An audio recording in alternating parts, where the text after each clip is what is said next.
Mon métier, mon ex-métier était prothésiste dentaire. Et à la retraite, ce qui n'était pas prévu, au début j'ai continué à faire de la sculpture.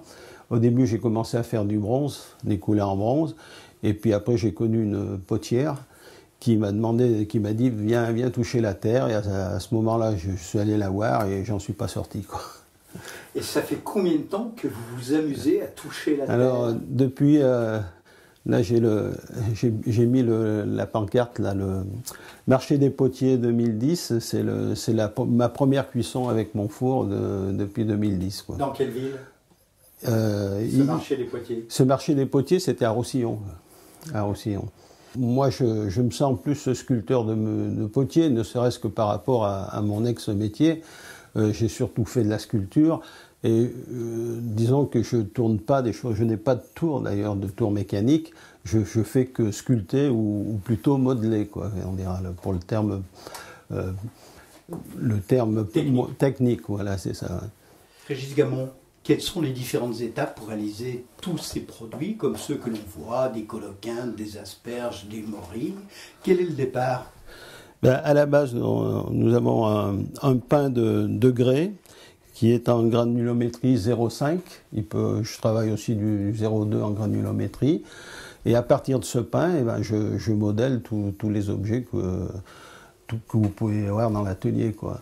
Ce sont des pains de 12 kg, je vois. Ouais, 12 kilos. Donc c'est de grès et de force. Oui, de force aussi de temps en temps, c'est vrai.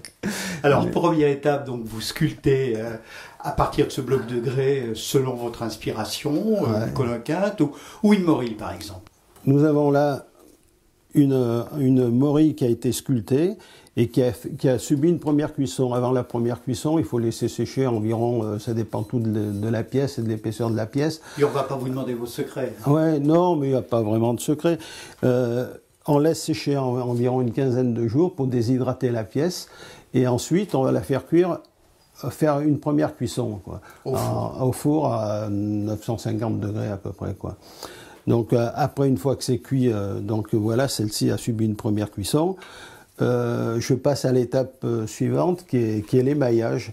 Alors j'ai différents types d'émaux, différentes couleurs, et à partir de là, c'est plus de la peinture c'est plus de la sculpture, c'est de la peinture, quoi. Et après, on repasse au four? Et après, on repasse au four. Et on recuit à 960, 980. Et alors, après, ça dépend tout si on fait du racu. Le racu, c'est alors, montrez-moi justement, Régis, la morille, une fois cuite, enfin, c'est une morille qui est juste derrière. Ouais.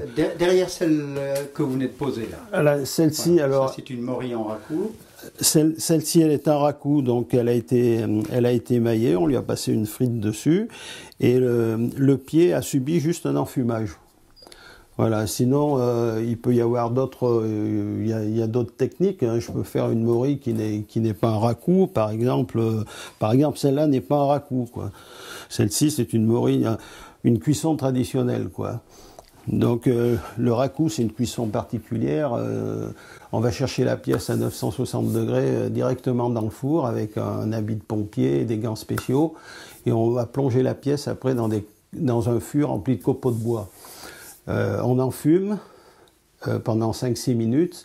Ensuite, après, on va sortir la pièce, le mettre dans un tas de copeaux plus humides. On va recouvrir, on découvre, c'est un peu... On peut en profiter pour mettre du saumon pour l'enfumer aussi. Je sais pas si ça ira. Parce qu'un saumon en morille, ça doit jouer. Hein, oui, mais le saumon, c'est pas mal aussi, quoi. Alors, je vois que dans les champignons, à vos pieds, il y a quoi? Il y a des girolles, il y a des... Voilà, il y a des girolles, oui. À vos pieds, je crois. Oui, mais il y a des girolles ici, là. Des girolles, des cèpes. Je fais aussi d'énormes girolles, quoi, c'est-à-dire des méga girolles. Il y en a aussi derrière en raku et puis d'autres qui ont été émaillés en blanc, quoi, carrément. Et comme il en faut un peu pour tous les goûts et toutes les couleurs, et puis essayer d'innover un peu, ça me permet d'élargir un peu mon éventail, quoi. Mais bon, quand on est dedans, après, comme dit mon épouse, il fume un peu, quoi, de temps en temps. Régis, aujourd'hui, c'est plus qu'une passion. C'est du bonheur. Vous faites ça pour comment dirais-je, pour agrémenter vos loisirs quotidiens? Eh ben, je pensais pas faire ça, et puis bon, j'ai mordu à l'hameçon, puis j'ai mis le bras, et maintenant ça me prend aussi un peu la tête de temps en temps, quoi. Mais c'est avant tout une passion, et puis comme je travaille un peu avec les restaurateurs. Alors justement, j'allais vous demander où peut-on trouver vos œuvres, éventuellement vous les achetez? Ben, Régis Marcon, je suppose qu'il doit en avoir des champignons de chez vous. Oui, oui, absolument. Ben, je travaille pour Régis, pour Henri Roux, pour Patrick Henri Roux. À Vienne, la pyramide. Oui, la pyramide. À Megève, j'ai Emmanuel Renaud. Il y a Édouard Loubet dans le Luberon. Il y a Bruno qui fait surtout des truffes, quoi. Et puis il y a les frères Bertrand à Beaumont, à Granges-les-Beaumont. Ouais, j'en ai pas mal, s'il faut tout... Quelles sont les choses dont vous êtes le plus fier et les choses qui nécessitent le plus de travail? Vous me montriez tout à l'heure, je crois que c'était une fraise, vous avez fabriqué, conçu un petit produit, on va la voir tout à l'heure, pour faire les petits picots. Vous m'avez montré également des truffes. Ah, les truffes, on n'en a pas parlé. Vous avez une collection de truffes fabuleuse. Oui, oui, les truffes, j'ai même piégé un restaurateur. Un restaurateur. Dans ton terral, non. Oui, dans ton terral, non. Ouais. Même plusieurs, parce que je mettais mes truffes artificielles dans un tupperware, mais j'en mettais quand même une au milieu. Pour l'odeur. Pour l'odeur. Et au visuel, c'est vrai que c'était bluffant, d'ailleurs. J'en ai bluffé plus d'un, quoi. Je suis même allé sur les marchés aux truffes à Saint-Paul-les-Trois-Châteaux, où on a bien rigolé, quoi. Eh oui, parce que la vie, c'est aussi ça. Régis, merci.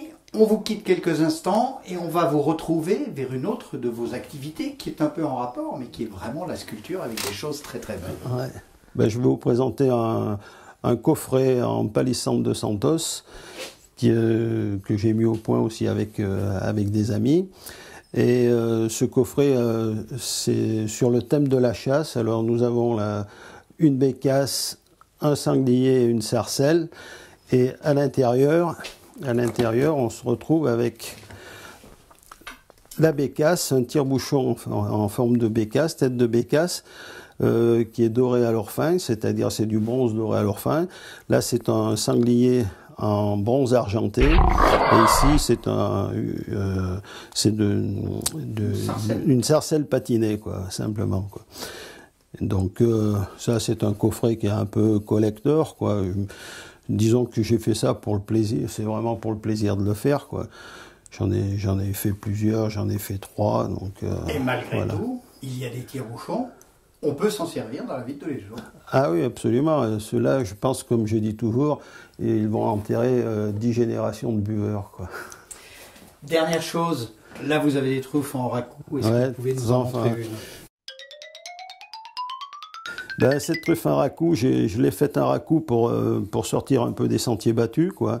Et ça demande quand même pas mal de travail, parce que j'ai calculé qu'il y avait 4000 coups de spatule pour faire les petits picots qui font la truffe, quoi. J'en ai fait des marrons couleur plus traditionnelle. Ça, c'est la truffe blanche d'Alba? Peut-être pas tout à fait, non, parce que la truffe blanche d'Alba, c'est encore autre chose. Mais disons que c'était original, et je pense que ça reste un bel objet, quoi. Bon, après, il faut aimer, il faut apprécier l'objet, quoi. C'est vrai que chez un restaurateur... chez un restaurateur, ouais, c'est bien. Oui, absolument, oui. D'ailleurs, il y en a un qui est spécialisé justement dans les truffes, qui adore ce type de produit, quoi. Et puis c'est original, parce qu'il n'y a pas beaucoup de gens qui font des truffes. Régis, remettez-la dans son coffret. Régis, vous venez nous présenter une truffe, j'oserais vous demander le mot de la fin, F-A-I-M. Le mot de la fin, F-A-I-M, ma passion fait que je côtoie souvent des restaurateurs, et de bons restaurateurs.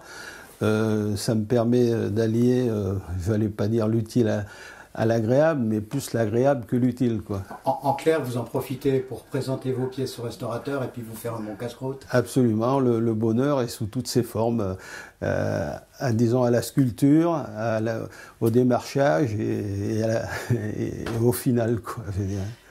Je suis passionné par vos objets, émerveillé par vos objets. Où peut-on les trouver? Est-ce que vous les vendez aux particuliers? Est-ce que vous les exposez dans des marchés de tupiniers ou autres? Comment peut-on faire? Non, moi, disons que je n'ai pas cette démarche-là. Bon, après, cette démarche-là induit beaucoup de...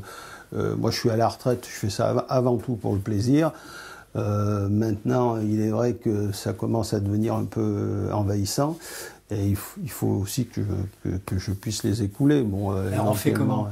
Les gens éventuellement peuvent venir me voir, mais disons que c'est pas ma démarche principale, quoi. Et puis, vous n'avez une dent contre personne? Non, je n'ai. Alors ça, c'est le prothésiste, hein? Oui, il y a toujours des traces. Il y a toujours des traces et des dents à racoup. Des dents à racoup. Et ce qui est original d'ailleurs, je pense que j'ai pas démarché encore des praticiens, mais ça pourrait venir parce que ça reste un peu original, quoi. Eh oui. Et on revient toujours à nos premiers amours. Une jolie molaire. Régis Gamon, merci pour cette belle rencontre aujourd'hui dans l'Isère, à 2 pas d'ailleurs d'un très bon restaurant, hein, celui de notre ami Girardon, et puis Patrick Henriot en face à Vienne. Absolument. Alors, bel appétit. Et puis, ce four nous a donné soif. On va aller se désaltérer. Absolument. Régis, merci. Absolument. Merci beaucoup. Merci.